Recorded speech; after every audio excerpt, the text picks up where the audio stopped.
The following program is sponsored by Happy Science.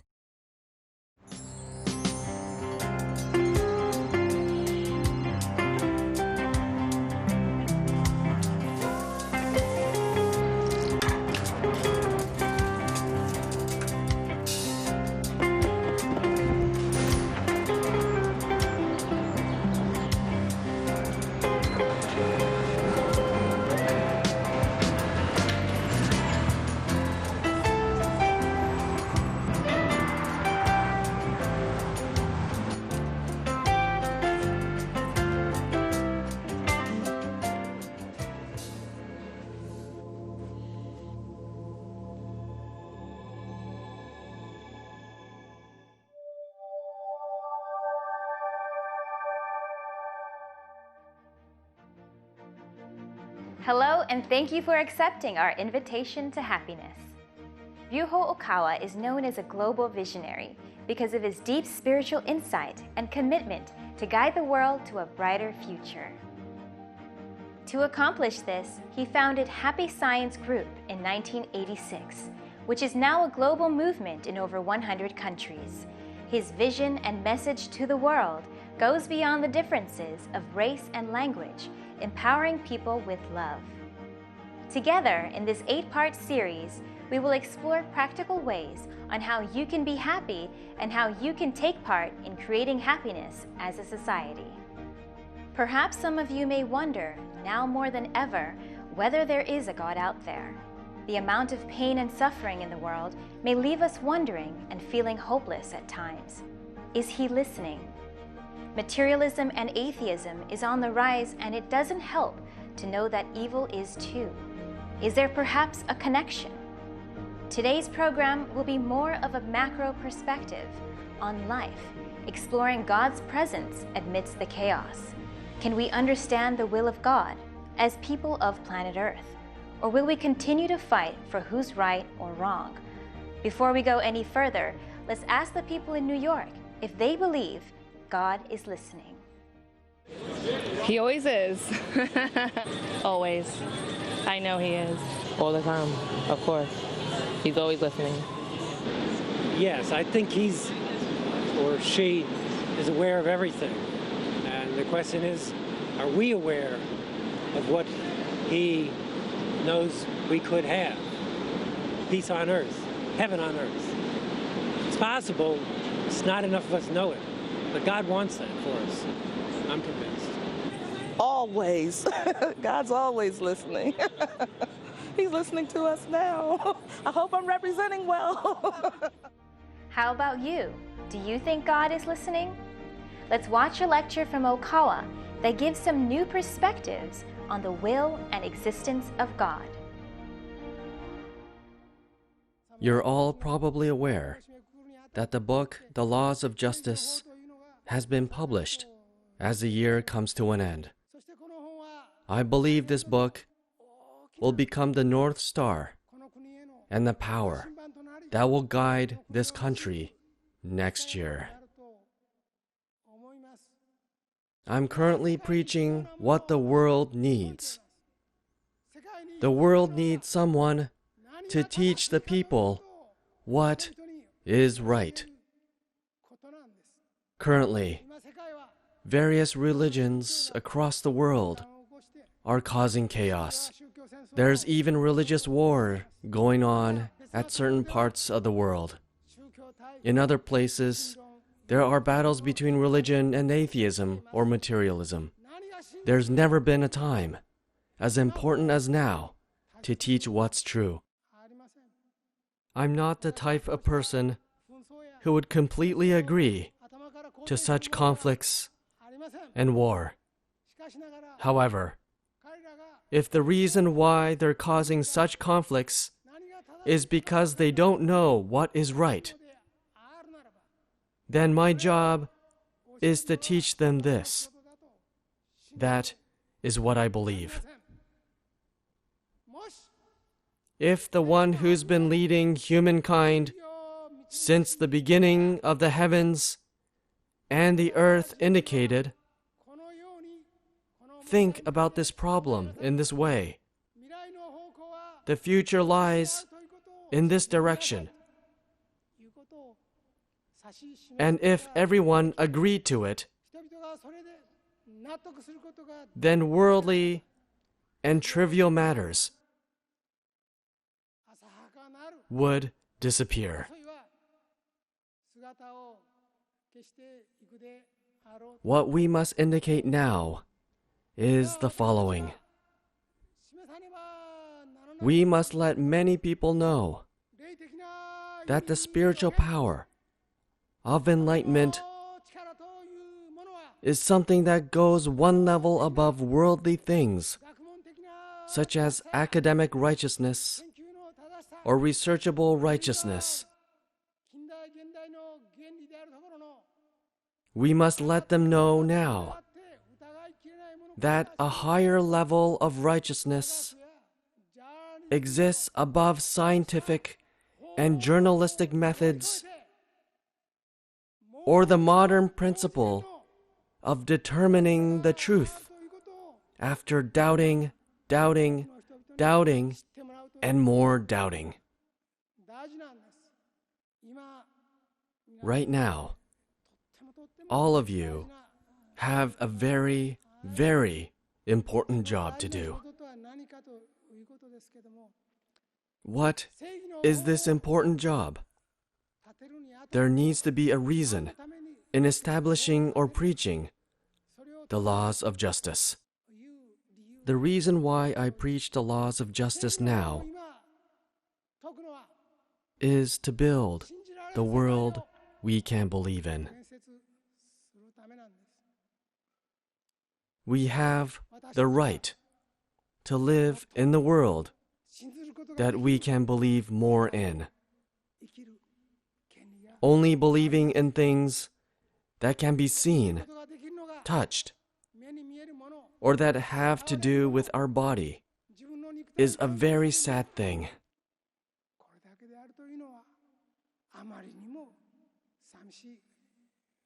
What's more, there are many religions that take the form of a religion, but have forgotten their true mission.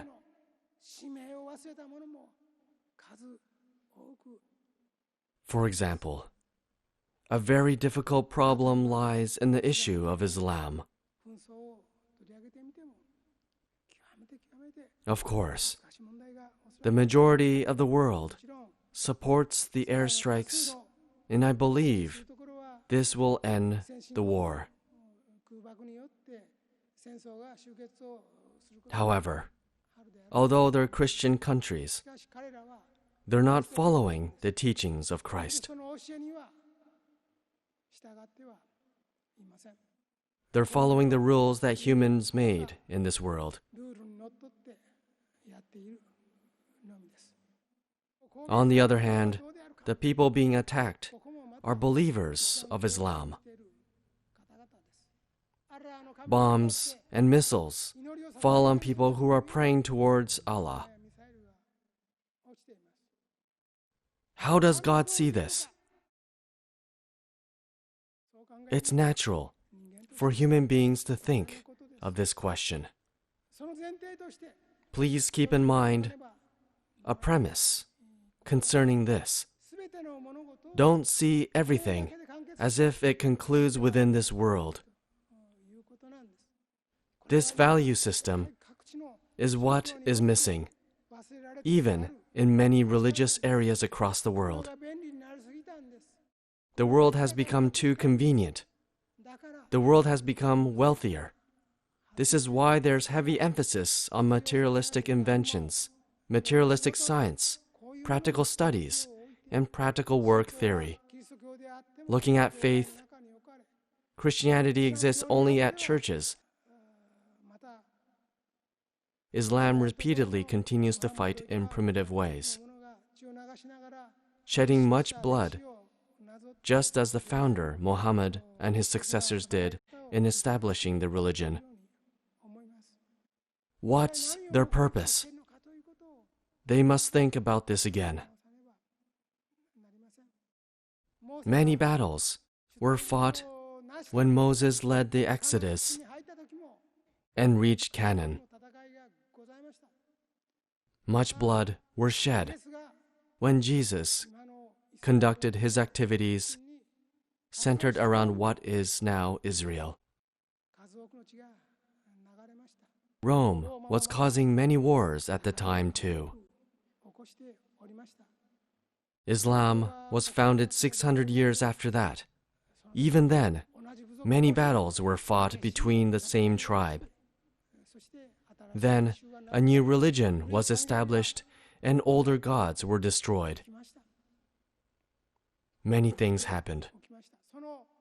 If you look only at the worldly phenomena, it's understandable for some people to think they would be much happier not believing in a religion. However, I dare say unto all of you, it's definitely true that there were people in the ancient times, such as 3,000, 2,500, 2,000, and 1,400 years ago, who heard the voice of God and preached the teachings. But you must keep in mind that the ones who heard the voice of God heard it in their own perspective. They heard the teachings and spread them in their own position for the good of their own people, as a prophet or Messiah of a country or a tribe.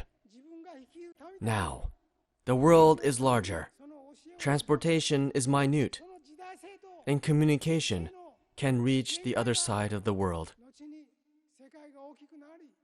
Many people don't think that God preached the teachings mainly for their own tribe, people, or ethnic group. Instead, they interpret the phrase, "You shall have no other gods before me," to mean different things. They think it means believe only in our tribe's God, or the God that leads our tribe or ethnic group is the only true God. So deny all other gods because they're fakes. This is how many people interpret erroneously. But don't forget the era and region in which those religions were taught. As Okawa states, currently various religions across the world are clashing and amidst chaos. Now more than ever, the world needs to know what is right and what is true. But we can't take everything as if it concludes within this world and time.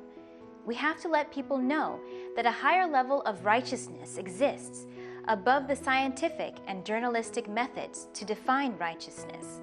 It is a fact that the prophets or messiahs of long ago all heard the voice of God and all have preached the teachings of God. However, we must keep in mind that they heard it in their own perspective, based on their understanding, and preached the teachings for the good of their own people. We must not forget that these teachings were subject to the limitation of the era and the regions in which they lived. Let's continue with more from the lecture To the World We Can Believe In. Also, in Chapter 1 of the Laws of Justice, it refers to an incident depicted in a movie, how even in a Christian country, America, you can't take a course at a university, get good grades, and become successful unless you sign a paper that says you don't believe in God. This is shown in a movie where there's a course everyone is required to take, and a Christian student goes against signing a class contract because he can't write "God is dead." From there, he debates with the professor. I wrote about this in the book. Even in America, this is the current state of academics. Especially in science, there are many cases where it completely overturns the teachings of Christianity. For example, Professor Stephen Hawking, theoretical physicist, denies God. He says he can't believe that God created the universe. Richard Dawkins says that the true identity of the soul is the DNA. He says that DNA reincarnates and transfers from the parent to the child, and from the child to the grandchild. He says that this cycle of DNA itself is a reincarnation of the soul. It's so foolish that it's ridiculous. However, at universities, if you don't believe in this and write this as your answer, you won't be able to graduate as a top student or get a job. Even in a Christian country, this is becoming the mainstream.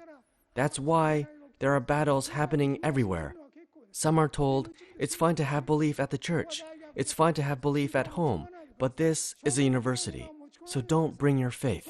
Don't bring anything that has no proof. And they're asked to sign a paper before they take the course.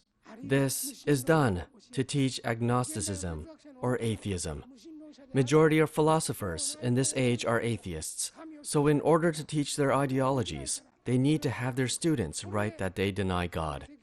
Then, they get A's and proceed to higher education, get a good job, have a good marriage, and build a happy family. Would this ultimately bring them true happiness? Could you truly be happy by living in ways that go against the truth? Do you really think you deserve respect or are praiseworthy for leading a life, having scientific knowledge, or receiving education by being arrogant enough to deny God? Whether it's the world's top class and prestigious university, what's wrong is wrong. A lie is a lie. I'm saying there's a limit as to how far you can go on teaching things that shouldn't be taught. Please know that this doesn't mean faith is behind and education is ahead. Academic studies may be done using parts of our brain. But faith is something you accept wholeheartedly and feel through your senses. Faith is what you accept and feel through your body, your soul, and the entire spirit. Therefore, faith is sacred. Although academic studies can be included as a part of faith, I would like you to know that faith is not something small that exists within academic studies. It's a big mistake to believe that religion is a practical activity that exists minimally in religious studies.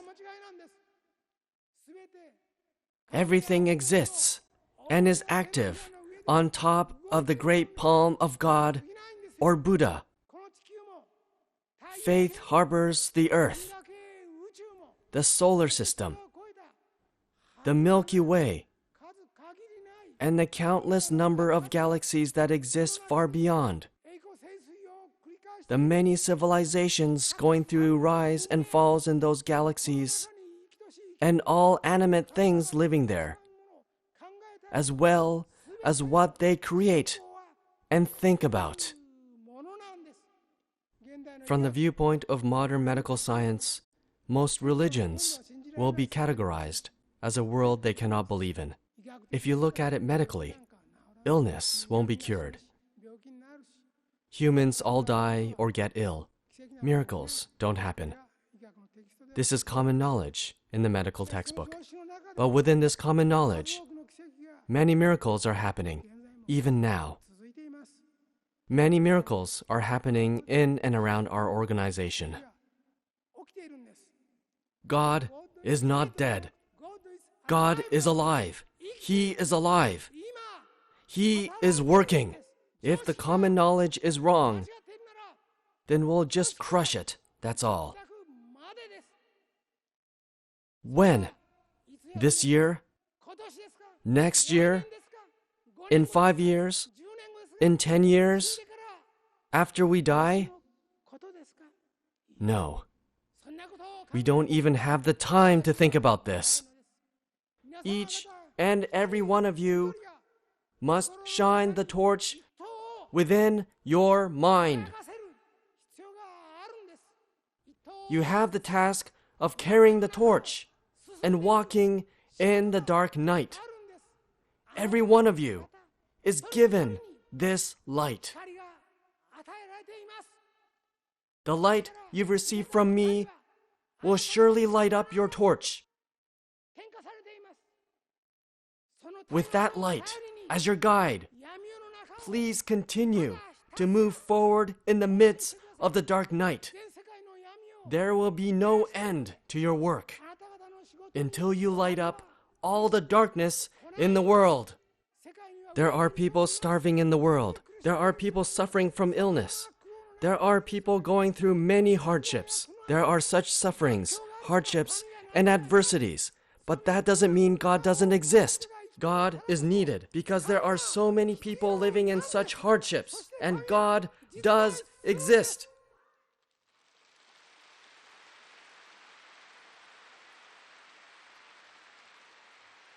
Please return to your starting point and begin by believing. The starting point is to believe. And the final destination is to have full and absolute faith. We begin by believing. And the ultimate goal is to continue to believe until the very end. What does having absolute faith mean in this world? Please demonstrate this in your thoughts, your words, and your actions. There are two groups in this world. One is believing God and believing Buddha nature or divine nature of human rights. And the other part of the groups of this world deny the God, deny God, Buddha, angels, and afterward they can think only this world. And materialistic dictatorship is very dangerous. It will not lead people happy world. So I want to say the United States of America should be the United States of America. America should be America. America should do like Americans have been done. These countries depend on decision of the Mr. President of the United States. So they or he must be a decision maker of the world. They must keep world peace, world justice. I just want the people of the future become happier and happier. In my dream, our children can enjoy real spiritual happiness, and in all the countries, all the people, all the children can perceive this real spiritual happiness. It is my desire. We don't have enough time. We must change in these several years. We must decide what is right and what is wrong. Thank you very much. Even in America, the academics have become too materialistic, denying faith and denying things that can't be proven with modern science. However, God is like the sun. There can be cloudy days, and even though we can't see the sun, we know that it is there above the clouds. God is alive. God is not silent, and God desires to realize the happiness of all people. We can achieve that by deepening our mutual understanding and making better decisions by carefully considering what needs to be done. Thank you for watching and accepting our invitation to happiness. We hope you've enjoyed today's episode. Please stay tuned for Season 2 of Invitation to Happiness. Through this program, we give you tips and answers to various problems and questions you may have in life. Thank you for watching and see you next week.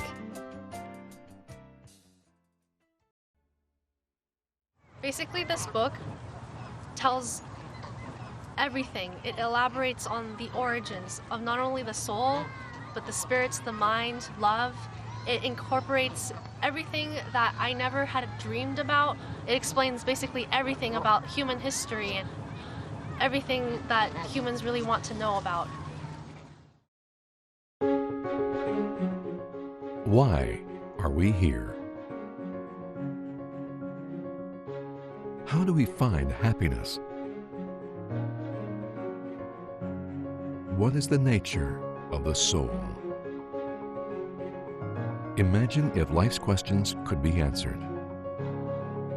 Imagine if we could understand God's designs and intentions and discover more than our life goals, but also how to attain them. In the laws of the sun, Ryuho Okawa shows us the universal spiritual laws and how we can live in harmony with them. Learn how our thoughts influence reality, the nature of love, and the guiding principles on the path to enlightenment. This is a book with answers to life's questions for all in search of spiritual growth.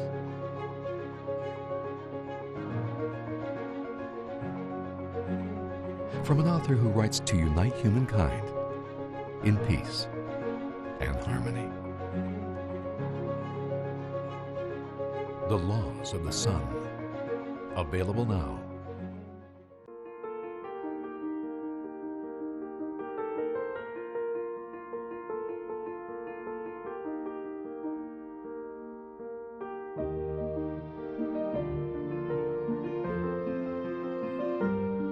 The preceding program was sponsored by Happy Science.